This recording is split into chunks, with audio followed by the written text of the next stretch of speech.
There is a certain sort of relationship that is alternately passionate, fiery, and painfully unfulfilling, and that tends to puzzle both outsiders and its participants. A relationship between one person who is, as psychologists put it, anxiously attached, and another who is avoidantly attached. There is, in such couplings, a constant game of push and pull. The anxiously attached party typically complains, more or less loudly, that their partner is not responsive enough.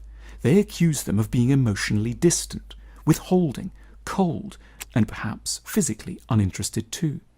The avoidant lover, for their part, stays relatively quiet, but in their more fed-up moments complains that the anxious party is far too demanding, possibly mad, and, as they put it pejoratively, needy. One person seems to want far too much, the other far too little. The unhappiness unfolds in a cycle. At the start, the anxious partner loves the avoidant one with great intensity, but in time, also growing frustration. The dissatisfaction grows ever more intense until, eventually one day, fed up with so much seeming rejection, the anxious partner overcomes their fears, decides they need something better, and tells their lover that they're off. At which point, the avoidant party undergoes a complete sea change. Their greatest fear, that of being engulfed in love, disappears at a stroke, and reveals something that is normally utterly submerged in their character, a fear of being abandoned. Wholly liberated from the threat of being engulfed, the anxious one may by now have packed their bags, the avoidant one gives free rein to all their reserves of pent-up romanticism and ardour, which feel utterly safe to bring out now that there seems so little danger of reciprocation. Despite their fury, the anxious person hears the honeyed words and forthright promises, and, after some initial doubts, can't help but be won over. The formerly distant partner appears to have become, in the nick of time, as they'd always wanted them to be, a warm soul. There is no reason not to return. After all, it's not that they didn't love this person, it was the feeling they weren't loved back that was making things impossible.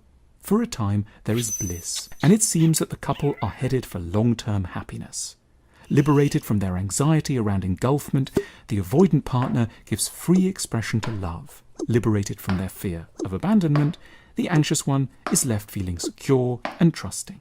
But soon enough, the problems return. Things become, as it were, too nice for the avoidant partner. It seems the anxious one isn't going to leave them anymore. They're just going to stick around and seek ever greater closeness. And so the old fear of engulfment returns. They have no option but to start to pull away again and get distant, which gradually proves intolerable once again to the anxious partner.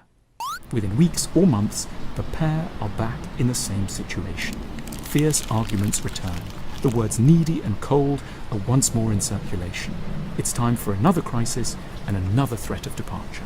It may go on like this for years or a lifetime. From the outside, it is almost funny. From the inside, simply hellish. There are a few ways out. The avoidant party can realize and learn to tolerate their fear of engulfment. The anxious party can grow conscious of their unnatural pull towards unfulfilling people, refuse to go back after a crisis, and seek a future with more secure and reassuring sorts. Or, yet more hopefully for the couple, both partners could acquire a vocabulary of attachment theory.